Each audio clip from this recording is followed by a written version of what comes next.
जय हिंद। कुछ बच्चे हैं जो अपने टाइम को बहुत अच्छे तरीके से यूटिलाइज़ करें, बट कुछ लोग हैं ना जो अपने बाबू को खिलाने में इतना व्यस्त हैं, इतना ज़्यादा व्यस्त हैं कि उनको बार बार ये चिपकाते हैं कि बाबू तुम्हारे बिना हमें जी नहीं लगता और दिन रात तुम्हारा चेहरा मेरी नज़रों के सामने आता है। लाख भुलाना चाहूँ पर फिर भी नहीं भुला सकता।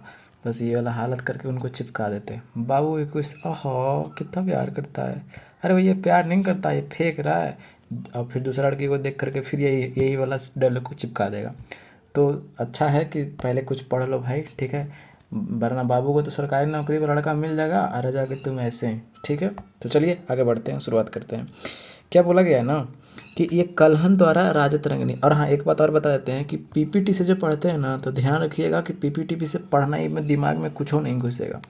जहाँ पे हम ये नहीं करेंगे यहीं पे पढ़िए, जहाँ पे आपको जो हाथ से लिखा जा रहा है ना उस चीज़ पे आप फोकस कीजिए। ठीक है, लंबे समय तक आपको याद रहेगा कि कैसे लिख। कम से कम कुछ देर तो आप वहाँ पे माइंड को ठहराव देते हैं ना। पीपीटी में क्या होता वो पीडीएफ देख करके तुम आप खुद भी पढ़ लोगे, वीडियो देखने की क्या ज़रूरत है। ठीक है, चलिए आगे बढ़ते हैं, बाकी समझदार आप खुद हैं, वरना लगे रहिए। कलहन द्वारा राजत रंगनी। अब देखिएगा, बात किया गया है कलहन। ये कलहन क्या थे? व्यक्ति थे जो राजत रंगनी लिखे थे। राजत रंगनी क्या है भाई? तो एक पुस्तक है। ठीक है, राजत रंगनी क्या है? तो एक पुस्तक है। तो राजत रंगनी किसके द्वारा लिखा गया था? तो एक कलहन के द्वारा लिखा गया था। ये कलहन के द्वारा लिखा गया था। कब की बात है? तो ये 11वीं 12वीं सदी की बात है। ठीक है, जब 11वीं 12वीं सदी की बात है तो इसमें किस चीज़ का चर्चा किया गया है? तो जो आप कश्मीर जो देख रहे हैं ना, कश्मीर, ये कश्मीर का इतिहास के बारे में बताया गया है। तो पूछेगा कि राजत रंगनी जो है किसके बारे में बताता है? तो ये कश्मीर के इतिहास के बारे में बताता है। इसके लेखक कौन है राजत रंगनी के? तो यह है कलहन। ठीक है, तो पूछेगा कि कलहन किस क्या लिखा था? तो राजत रंगनी। राजत रंगनी कश्मीर के इतिहास के बारे में बताता है। तो ऑप्शन क्या हो जाएगा? गीतों का संग्रह, कश्मीर का इतिहास, ऑप्शन नंबर 2 हो जाएगा। ठीक है, चलिए आगे क्या बोला गया है कि सारनाथ का स्तूप। जैसे ही सारनाथ देखे दिमाग में एकदम खड़ाक सुना, अच्छा वही बुद्ध भगवान। हाँ हाँ, बुद्ध भगवान। ये बुद्ध भगवान की अगर बात कर देते हैं तो प्रथम उपदेश यहीं पे दिए थे। कहाँ पे दिए थे? तो क्योंकि प्रथम उपदेश आपको सारनाथ में दिए थे। दिए थे कि नहीं दिए थे? तो क्योंकि हाँ, जब सारनाथ में प्रथम उपदेश दिए थे, ठीक है, और यहीं पे आपका अशोक का स्तंभ मिलता है। तो पूछा कि अशोक स्तंभ आपको कहाँ है? तो कहे कि अशोक स्तंभ यहीं पे आपको देखने को मिलता है। अशोक स्तंभ ऐसे है, स्तंभ मतलब क्या होता है? कोई लंबा चीज़। ठीक है, अब इस पे 4 गो शेर हैं, एगो आगे की ओर, ठीक ऐसे है, एगो ऐसे, एगो ऐसे, और एगो आगे की ओर, एगो पीछे की ओर। ये हो गया पीछे की ओर, ये हो गया आगे, ये साइड में, ये साइड में। तो पूछेगा, और इसी को भारत सरकार ने क्या किया है? राष्ट्रीय चिन्ह के रूप में अपनाया है। थोड़ा पेन छेड़ रहा है ज़्यादा, इसको रुक जाइए, अच्छा से ठीक करते हैं। राष्ट्रीय चिन्ह की अगर हम बात कर देते हैं तो राष्ट्रीय चिन्ह के रूप में यही सारनाथ जो स्तंभ है, यहीं से भारत सरकार का राष्ट्रीय चिन्ह लिया गया है। तो पूछेगा कि भारत सरकार का राष्ट्रीय चिन्ह कहाँ से लिया गया है? तो भारत सरकार का राष्ट्रीय चिन्ह आपको सारनाथ से लिया गया है। इस पर कितने शेर हैं? ठीक है ना, शेर, शेर की अगर हम बात कर, शेर वो वाला शेर नहीं, 2 शेर 3 शेर नहीं, ये लाइन की बात किया जा रहा है। ठीक है, अब ये शेर कितने हैं? तो कहे कि 4 गो है। तो एक ठो दिखाई नहीं देते हैं पीछे वाला, बट 3 ठो दिखाई देता है। तो कई बच्चे तो मार देंगे कि तीनों को होवे करता है, लेकिन ध्यान दीजिएगा 4 ठो होता है। ठीक है ना, पीछे वाला दिखाई नहीं देता है। तो शेर की संख्या कितने हैं? 4 है। भारत सरकार में इस चिन्ह को कब अपनाया था? तो कहे कि 26 जनवरी 1950 ईस्वी को अपना लिया था। कब की बात है? तो 26 जनवरी 1950 को भारत का राष्ट्रीय चिन्ह अपनाया गया था। कहाँ से लिया गया है? तो आपको सारनाथ से लिया गया है। गौतम बुद्ध आपको प्रथम उपदेश आपको यहीं देते हैं। ठीक है, चलिए अब ये पड़ता कहाँ है? तो सारनाथ आपको यूपी में पड़ता है। यूपी की कहाँ? तो कहीं कि वाराणसी में। काफ़ी अच्छे स्थान है सारनाथ, कभी मौका मिलेगा तो जाइएगा, जब नौकरी वगैरह हो जाएगा तो आप अपनी होने वाली के साथ में जाइएगा, साथ साथ मम्मी पापा को ले लीजिएगा। चलिए अभी चुपचाप पढ़िए, ठीक है ना। तो इसका आंसर राजस्थान नहीं, मुंबई नहीं, उज्जैन नहीं, ऑप्शन नंबर क्या हो जाएगा? तो 3 हो जाएगा। क्या बोला गया है कि प्राचीन भारतीय सुप्रसिद्ध पाणिनि, यानी एक व्यक्ति है कौन? पाणिनि। पाणिनि के द्वारा एक पुस्तक लिखा गया था। पाणिनि पढ़ लीजिएगा, पाणिनि। पाणिनि के द्वारा एक पुस्तक लिखा गया था अष्टाध्यायी। तो पूछेगा कि अष्टाध्यायी जो है किसके द्वारा लिखा गया था? तो अष्टाध्यायी ये पाणिनि के द्वारा लिखा गया था। ये व्याकरणविद थे, व्याकरणविद थे, यानी कि ये व्याकरण लिखा करते थे। तो इसका आंसर बस इसके बारे में सिर्फ यही पूछा जाता है। तो जो पूछा जाता है वही हम बता रहे हैं, ऑप्शन नंबर 2 हो जाएगा। आगे क्या बोला गया है कि एक विशाल सार्वजनिक स्नानागार। स्नानागार समझते हैं? अरे भाई नहीं समझते हैं, तालाब एक तरह से नहाने वाला। ठीक है, अब देखो देखिए, सिंधु घाटी क्या है, हम पूरी तरह से सिंधु घाटी यहाँ पे बता देंगे। यहाँ पे एक क्वेश्चन पूछा गया है, आपको इतना बता देंगे कि आपको देखिएगा, ये सबसे क्वेश्चन हिट है हर एक एग्जाम में। कौन एग्जाम दे दिए मुँह उठा करके चलाएगा, एकदम कोनो जान दीजिए मुंह उठा करके चला आएगा, ठीक है ना। कुछ मेहमान ऐसे होते हैं कि एकदम बार बार मुंह उठा के चले जाते हैं ना, वही हिसाब ये सब क्वेश्चन का है, ठीक है। बार बार मुंह उठा के चला आएगा, ऐसे आके दांत दिखाएगा, हेलो हम आ गए, तो बस उसको जो ज़्यादा आ जाता है तो समझते हैं ना, जो मेहमान घर पे ज़्यादा आते हैं उनको इज्जत मिलता है, अरे जय बना जय खिला दूँ, होता है ना कि जय बना जय खिला दीजिए, यही वाला हाल है। इसको बार बार देखते रहिए, ठीक है। अब देखिएगा सिंधु घाटी की अगर हम बात कर देते हैं, देखिएगा सिंधु घाटी की अगर हम बात कर देते हैं, सिंधु घाटी, ये सिंधु घाटी की अगर हम बात कर देते हैं तो सबसे पहले इसका खोज के बारे में बता देते हैं। तो इसका खोज किसने किया था, तो कहे कि 1921 ईस्वी में कौन किए थे, तो कहे कि दयाराम साहनी ने किया था। कौन, पेन का है जा रहा है दोस्त, तो दयाराम साहनी ने किया था, ठीक है। ये दयाराम साहनी 1921 ईस्वी में किसका खोज करते हैं, तो सिंधु घाटी का खोज करते हैं। अच्छा, ये इसका पता चलता है कब का, कार्बन 14 विधि से पता चलता है क्या कि इसका जो काल है ना, यानी समय 350 ईसा पूर्व से लेकर के कब की बात है, तो 1750 ईसा ईस्वी पूर्व तक ये क्या होता है, इसका समय है। यानी जिस लोग हम जैसे हम लोग जी रहे हैं ना, उस तरह से उस समय आज से लगभग 4000 साल पहले भी इस तरह के लोग जीते थे, इसी इंडिया में समाज में रहते थे, ठीक है ना। चलिए इसकी खोज की बात कर देते हैं, कब होता है, 1921 ईस्वी में कौन करते हैं, तो कहे दयाराम साहनी करते हैं, ठीक है। अब देखिएगा इसमें बहुत सारे स्थल हैं, इसके बहुत सारे स्थल को खोजा गया था। तो स्थल के बारे में जानते होंगे, आप भी जानते होंगे, बट भूलते तो बहुत ज़्यादा। अरे छुट्टी मिलने पढ़ने से तब तो सॉरी उल्टा उल्टा हमने बोल दिया, उनसे बात करने से छुट्टी मिले तब तो पढ़िएगा ना। चलिए देखते हैं, अब हम देखते हैं कि क्या क्या खोजा गया था। देखिएगा एक सबको बताएंगे कि कौन नदी के किनारे बसा हुआ है, क्या क्या वहाँ से मिला है, ठीक है, याद करवाएंगे। हड़प्पा की बात कर देते हैं, तो हड़प्पा की बात कर देते हैं तो नदी यहाँ पे लिख देते हैं, ठीक है। यहाँ पे नदी हमने लिख दिया। अच्छा, ये नदी तो लिख दिया, अब बताइएगा ये कौन सी नदी के किनारे बसा हुआ है, तो हड़प्पा जो है ना, ये रावी नदी के किनारे बसा हुआ है। अच्छा, हड़प्पा में देखिएगा लास्ट में पा है, यानी पापा आता है। सबसे ज़्यादा लोग रोता है पापा के चलते ही, मारते चटाक से, मारते हैं नहीं, हर कोई के पापा मारे होंगे, पिटाए होंगे जरूर है। फिर उसके बाद में बात करते हैं कौन सी नदी किनारे बसा हुआ है, तो कि रावी नदी के किनारे बसा हुआ है, ठीक है। एक है मोहनजोदड़ो, इसके बारे में आप जानते होंगे। तो मोहनजोदड़ो कौन सी नदी किनारे बसा हुआ है, तो मोहनजोदड़ो आपको सिंधु नदी के किनारे बसा हुआ है, ठीक है। एक है कोट दीजी, क्या है, तो कि कोट दीजी की बात कर देते हैं, तो कौन सी नदी किनारे बसा हुआ है, तो ये भी आपको सिंधु नदी के किनारे बसा हुआ है, ठीक है।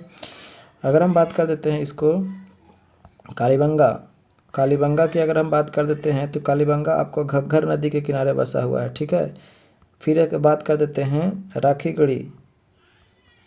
राखीगढ़ी की अगर हम बात कर देते हैं, तो राखी आपको कौन से नदी किनारे बसा हुआ है, ऐसे हो जाए, ऐसे, चलिए ऐसे हो गया।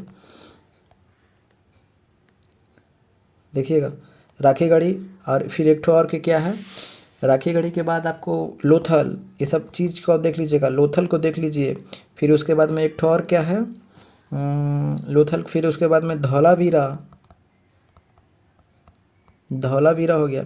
ये सभी के सभी जो आप देख रहे हैं ना, ये सभी के सभी और भी स्थल है, ऐसा नहीं है कि इतना ही है, बट जो इम्पॉर्टेंट है, जो पूछे जा रहे हैं बार में, क्योंकि एक चीज़ अब उतना बड़ा चैप्टर को तो हम इतना देर में बता के कैसे सकते हैं, ठीक है ना, टाइम लगता है ना, थोड़ा सा टाइम देना पड़ता है। राखीगढ़ी की अगर बात कर देते हैं कौन सी नदी किनारे बसा हुआ है, तो ये भी घग्गर नदी के किनारे बसा हुआ है, ठीक है। अगर हम बात करते हैं लोथल, तो लोथ जो बेता रहता है वो भोग्या भोगते रहता है, ठीक है ना। ऐसा कहना मेरा मकसद बिल्कुल नहीं है, किसी को ठेस पहुंचाना बिल्कुल नहीं है, ठीक है ना, लेकिन बेचारा को कष्ट होता है, कहने का मतलब ये है। लोथल कौन सी नदी किनारे बसा हुआ है, तो कहे कि भोगवा नदी के किनारे बसा हुआ है, ठीक है, यानी ठीक है। और धौलावीरा की अगर बात कर देते हैं, तो ये लूनी नदी के किनारे बसा हुआ है। कौन सी नदी किनारे बसा हुआ है, लूनी नदी के किनारे बसा हुआ है। और कोई स्थल रह गए हैं, हाँ, चान्होदड़ो रह गया, ठीक है, चान्होदड़ो की बात कर देते हैं, ठीक है। फिर उसके बाद में कर देते हैं, किसकी कर देते हैं, यहाँ पे लिख देते हैं, मोहनजोदड़ो लिखा, यहाँ पे लिख देते हैं, चलिए इधर ही लिखेंगे, ठीक है ना, इधर ही लिखेंगे। अब देखिएगा यहाँ से प्राप्त करता चीज़ कि क्या क्या यहाँ से मिला है, ठीक है, क्योंकि यही आपको काफ़ी ज़्यादा पूछे जाते हैं, ठीक है। अब देखिएगा हड़प्पा की अगर हम बात कर देते हैं, तो हड़प्पा से आपको क्या मिला है, तो देखिएगा हड़प्पा से आपको कांसे का दर्पण मिला है। किसका मिला है, तो कहिए कि कांसे का दर्पण। फिर उसके बाद में अगर बात कर देते हैं, तो कांसे का दर्पण के बाद में आपको क्या मिला है, तो मछुआरे का चित्र आपको यहीं से मिला है, ठीक है। फिर उसके बाद करते हैं मोहनजोदड़ो से, तो मोहनजोदड़ो से आपको विशाल स्नानागार मिला है, विशाल स्नानागार मिला है, ठीक है, विशाल स्नानागार मिला है। कोर्ट दीजिए, कोर्ट कचहरी के जो चक्कर में जो भी पड़ जाते हैं तो उनका मकान बिक जाता है, ठीक है। तो इसके बारे में लिखते हैं कच्चे ईंटों के मकान, कच्चे ईंटों के मकान के है, ठीक है ना। अगर हम बात कर देते हैं इसका, कालीबंगा जूते हुए खेत के साथ, जूते हुए खेत के साथ, जूते हुए खेत के साथ, ठीक है। राखी गढ़ी से आपका ताम्र उपकरण, ताम्र उपकरण, ठीक है। फिर उसके बाद में लोथल से आपको हाथी दांत, हाथी दांत, ठीक है। फिर उसके बाद में गोदीबाड़ा यहीं से मिलता है, गोदीबाड़ा मतलब बंदरगाह होता है, ठीक है। और फिर उसके बाद धौलावीरा से जल का उन्नत प्रबंध है, जल का उन्नत प्रबंध, ये सब आपको कहाँ से मिलता है, तो आपको धौलावीरा से। चानहुदरों की अगर बात कर देते हैं तो यहाँ से लिपस्टिक, लिपस्टिक जो आज लगा करके सब चमकती है ना, ऐसे मुँह हटती है ना, वो समझिए कि आज से 4000 साल पहले लोग लगाते थे, ठीक है ना। चलिए इतना चीज़ आपको बता दिया। तो अब इसके बारे में देखते हैं विशाल स्नानागार कहाँ से मिला है। देखिएगा हड़प्पा की अगर हम बात कर देते हैं तो हड़प्पा के बारे में भी कौन से देखा, रावी नदी के किनारे बसा हुआ है, ठीक है। यहाँ से क्या मिला, तो कहे कांसे का दर्पण मिला, और फिर उसके बाद में क्या मिला, मछुआरे का चित्र मिला, ठीक है, मछुआरे का चित्र मिला, कोई दिक्कत तो नहीं। कालीबंगा से हमने क्या देखा, जूते हुए खेत के साक्ष्य मिले, जूते हुए खेत के साक्ष्य मिले, ठीक है। और ये पड़ता कहाँ है, तो कहे कि ये राजस्थान में पड़ता है, ठीक है। कौन सी नदी के किनारे बसा हुआ है, तो कि घग्गर नदी के। मोहनजोदड़ो से हमने क्या देखा कि विशाल स्नानागार मिला, ठीक है। विशाल स्नानागार मिला, कौन सी नदी के किनारे बसा हुआ है, तो कि सिंधु नदी के किनारे बसा हुआ है। ये पड़ता कहाँ है, तो कि ये पाकिस्तान में पड़ता है, ठीक है। चलिए अगर हम बात कर देते हैं चानहुदड़ो से, चानहुदड़ो से मनके बनाने का कारखाना, मनके बनाने का कारखाना मिला, और क्या मिला, कारखाना लिख देते हैं, कारखाना, फैक्ट्री जिसको बोलते हैं, कारखाना। और लिपस्टिक मिला, लिपस्टिक और चूड़ी वगैरह सब यहीं से मिलते हैं। बस इतना ही है, तो इसका तो आंसर मिल गया ऑप्शन नंबर 4। आगे देखते हैं सम्राट अशोक के पिता कौन थे। अब देखिएगा एक वंश है कौन, मौर्य वंश। मौर्य वंश के संस्थापक कौन थे, तो क्या कि चंद्रगुप्त मौर्य, ठीक है, चंद्रगुप्त मौर्य। चंद्रगुप्त मौर्य की अगर हम बात कर देते हैं तो चंद्रगुप्त मौर्य ने एक वंश का स्थापना किया था, उस वंश का नाम क्या था, तो कहे कि मौर्य वंश। ये मौर्य वंश का जो स्थापना किए थे तो गद्दी पर बैठे कब थे, तो कहे कि ये 322 ईसा पूर्व में ये गद्दी पर बैठे थे चंद्रगुप्त मौर्य। इसके प्रधानमंत्री कौन थे, तो प्रधानमंत्री की अगर हम बात कर देते हैं तो प्रधानमंत्री कौन थे, तो प्रधानमंत्री आपको थे चाणक्य, चाणक्य जिसको आप कौटिल्य भी बोलते हैं, जिसको आप विष्णुगुप्त भी बोलते हैं, विष्णुगुप्त बोलते हैं, ठीक है। फिर इसके बाद में क्या था कि इसके बाद में इनका बेटा बनता है कौन, तो क्या कि बिंदुसार, बिंदुसार। अब कहानी थोड़ा बता देते हैं ताकि आपको भूलिए नहीं। देखिएगा बिंदुसार, अब देखिएगा प्रधानमंत्री कौन है, चाणक्य, और राजा कौन है, चंद्रगुप्त मौर्य। चाणक्य जो था ना, ये चंद्रगुप्त मौर्य को खाना में डेली प्रतिदिन, ठीक है ना, प्रतिदिन थोड़ी थोड़ी कर करके जहर दिया करता था, ठीक है, थोड़ी थोड़ी कर करके जहर दिया करता था। ऐसा क्यों करता था भाई, तो ये प्रधानमंत्री था, क्या प्रधानमंत्री बनने के चक्कर में, नहीं नहीं, इसी राजा बनने के चक्कर में नहीं, ये तो राजा बनना नहीं चाहता था, ये तो खुद ही बनाया था चंद्रगुप्त मौर्य को राजा, ठीक है। अब देखिएगा ऐसा इसलिए किया जाता था ना, ताकि उस समय तो AK-47 तो था नहीं, अरे था थोड़े नहीं, कोई रडार वगैरह थोड़े नहीं था, कुछ था जी नहीं। तब राजा को मारने का एक उपाय था क्या, कि चुपके से मार दो जहर दे करके, पता भी ना चले किसी को, ठीक है, खाया घुलट गया, ठीक है। तो इसीलिए खाने में जहर दिया जाता था ताकि ये विष पुरुष बन जाए, ठीक है, ताकि अचानक कोई दे दे तब उस पर प्रभाव ज़्यादा ना पड़े। अब एक दिन चंद्रगुप्त मौर्य की पत्नी थी, वो प्रेग्नेंट थी, और वो प्रेग्नेंट थी और यही चंद्रगुप्त मौर्य का खाना आकर के खा लेती है। तो पहले से इसका खाना में तो जहर मिलाया जाता था, ठीक है। अब तो ये जो रानी जो खाना खाती थी वो तो अलग खाना खाती थी। अब एक दिन खाना खा लेती है साथ में, और फिर उसके बाद में क्या होता है कि इनके पेट में जो बच्चा पल रहा था उस बच्चे पर प्रभाव पड़ जाता है एक छोटा सा एकदम बूंदा सा, ठीक है ना, बिंदु सा जैसा, ठीक है। पत्नी तो मर जाती है, ठीक है, लेकिन बच्चे को बचा लिया जाता है, बच्चे को बचा लिया जाता है। तो इसीलिए कहा जाता, और बिंदु असार मतलब क्या होता है, तो क्या कि जहर यानी विष, ठीक है। तो इसीलिए इसका नाम पड़ जाता है क्या, बिंदुसार। अब समझ में आया, कन्फ्यूजन ना करिएगा। बिंदुसार, अब बिंबिसार में एक रहता है बिंबिसार। कई बच्चे तो एकदम कन्फ्यूजन कर जाते हैं, आप बहुत बार रटते हैं, बट कन्फ्यूजन नहीं करना, ठीक। इसका बेटा कौन हुआ, तो कहिए कि बिंदुसार। अब बिंदुसार के फिर बेटा कौन हुआ, तो कहिए कि ये अशोक। चलिए, तो इसका आंसर हम देखते हैं, सीधा मुद्दे पे आते हैं। सम्राट अशोक के पिता कौन है, देखिएगा, बिंबिसार भी दिए हुए, बिंदुसार भी दिए हुए, तो हम कहानी बता दिए हैं, ठीक है ना। बिंदु छोटा सा, ऑप्शन नंबर 2 हो जाएगा। आगे देखते हैं।